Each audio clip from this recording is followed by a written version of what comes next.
મિત્રો ઉદયપુર તો ઘણા બધા ગયા હશે ને બધાએ આ ઉદયપુરનું પ્રખ્યાત જગદીશ મંદિર જોયું પણ હશે।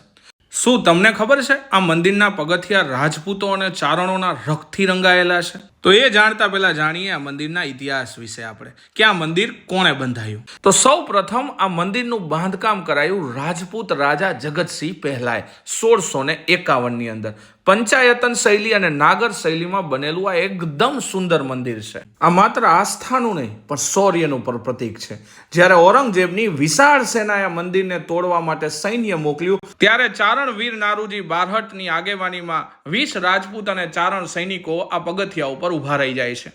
એમ કહેવાય છે ઔરંગઝેબનું સૈન્ય આ વીર યોદ્ધાઓ ઉપર તૂટી પડ્યું, લોહી લુહાણ થઈ ગયા છે, માથા વઢાઈ ગયા છે, પરંતુ એમને ઔરંગઝેબના સૈન્યને મંદિરના ગર્ભગૃહ સુધી ન પહોંચવા દીધું અને આ મંદિરની આબરૂ અને લાજ બચાવી। આજે પણ આ મંદિર આ વીર યોદ્ધાઓના બલિદાનની સાક્ષી પૂરે છે। જો તમે પણ આ વીર યોદ્ધાઓના બલિદાનને નમન કરવા માંગતા હોય તો કોમેન્ટમાં લખો જય મેવાડ, જય રાજપૂતાના, જય ચારણ।